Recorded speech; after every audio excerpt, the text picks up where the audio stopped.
आपका एक और वीडियो में स्वागत है।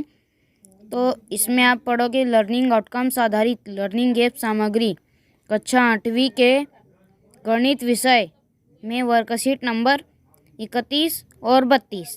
वर्कशीट नंबर 31 पूरक कोण। तो पहले इसकी परिभाषा देख लेते हैं। तो यहाँ नीचे लिखी है पूरक कोण। जब दो कोणों के मापों का योग 90 डिग्री होता है तो ये दोनों कोण पूरक कोण कहलाते हैं। जैसे आप ऊपर देख सकते हैं, यहाँ पर लिखा है पूरक कोण 60 और 30 डिग्री को मिलाकर 90 डिग्री बनते हैं। तो हम कह सकते हैं कि 60 और 30 डिग्री 90 डिग्री है, अर्थात 60 का पूरक कोण 30 है या 30 का पूरक कोण 60 है। तो अभ्यास प्रश्न 1, इसमें 70 और 20 दिया है। तो 70 + 20 का 90 होता है। तो 70 का पूरक कोण 20 है और 20 का पूरक कोण 70 है। और अभ्यास प्रश्न 2, यहाँ पर 65 + 25 65 और 25 90 डिग्री होता है। तो हम कह सकते हैं कि 25 का पूरक कोण 65 है और 65 का पूरक कोण 25 है। उदाहरण आप इधर देख सकते हैं, उदाहरण भी दिया है।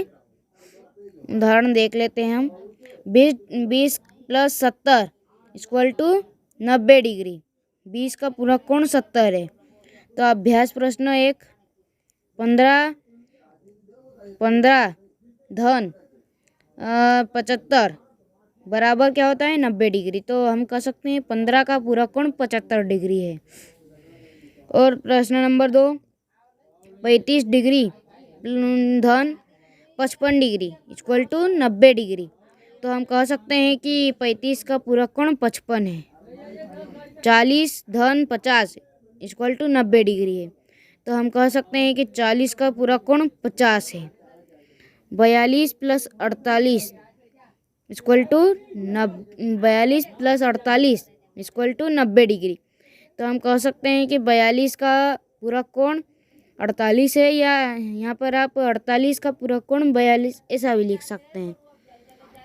इधर है 52 डिग्री + 38 डिग्री = 90 डिग्री। तो आप यहाँ लिख सकते हैं 52 डिग्री का पूरक कोण 38 डिग्री है, या यहाँ पर 38 डिग्री का पूरक कोण 52 डिग्री है, ऐसा भी लिख सकते हैं। तो अब हम वर्कशीट नंबर 32 पढ़ेंगे, संपूरक कोण। तो यहाँ पर संपूरक कोण की परिभाषा देख लेते हैं।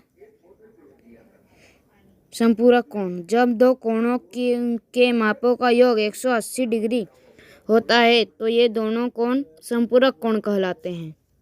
संपूरक कोण कहलाते हैं। जैसे आप इधर उदाहरण देख सकते हैं। संपूरक कोण 120 डिग्री और 60 के बीच 120 और डिग्री 120, जिसे हम कह सकते हैं, हम समझ सकते हैं कि 120 डिग्री + 60 = 180 डिग्री। तो अर्थात 60 डिग्री का संपूरक कोण 120 डिग्री है, या 120 डिग्री का संपूरक कोण 60 डिग्री है। तो पहला सवाल देखते हैं। यहाँ पर 100 और 80 दिया है। तो यहाँ पर लिख देंगे 100 डिग्री + 80 तो हो जाएगा 180 डिग्री। तो 100 डिग्री का संपूरक कोण 80 डिग्री है। तो यहाँ पर आप उलट गुणित भी कर सकते हैं, जैसे 80 डिग्री का संपूरक कोण 100 डिग्री है। तो अभ्यास प्रश्न 2 देखते हैं। तो यहाँ पर है संपूरक कोण। तो यहाँ पर संपूरक कोण में यहाँ पर 50 डिग्री, तो उसने क्या कहा है 180 डिग्री। 180 डिग्री का 180 डिग्री दोनों कोणों का योग 180 डिग्री होना चाहिए। तो इसमें 50 दिया है, तो हम 180 और 50 का माइनस कर देंगे। 180 में 50 घटा देंगे तो हमें प्राप्त होगा 130 डिग्री सेल्सियस। 130 डिग्री, तो 50 का संपूरक कोण होगा 130 डिग्री। तो यहाँ पर लिख देंगे 130 डिग्री। तो आप समझ गए होंगे किसे कहते हैं। इसीलिए मैंने वहाँ पर छोड़ा था। 110 degree plus 70 degree equal to 180 degree. तो हम कह सकते हैं कि 110 डिग्री का संपूरक कोण 70 डिग्री है। अभ्यास प्रश्न 30 degree plus 150 degree equal to 180 degree. तो 30 डिग्री का संपूरक कोण 150 डिग्री है। और दूसरा सवाल में 120 डिग्री प्लस धन 60 डिग्री इक्वल टू 180 डिग्री। तो 120 डिग्री का संपूरक कोण 60 डिग्री है। और 20 डिग्री धन 160 डिग्री इक्वल टू 180 डिग्री। तो 20 और 160 और 20 कितने होते हैं? 180। तो 160 का संपूरक कोण कितना हुआ? 20। यहाँ पर भी दिया है 45 डिग्री धन 135। तो 135 और 145 कितने होते हैं? 150 डिग्री। तो 45 डिग्री का संपूरक कोण कितने हुए? 135 डिग्री सेल्सियस। तो यहाँ पर पांचवा सवाल देखते हैं।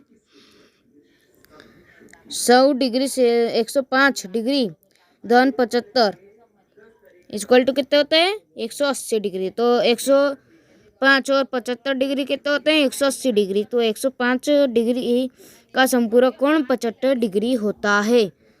तो फिर मिलेंगे आपको नेक्स्ट वीडियो में। तो आप इस वीडियो खत्म हो। ये आशा है कि आपको ये वीडियो समझ में आ गया होगा। तो आप ये कर लीजिए।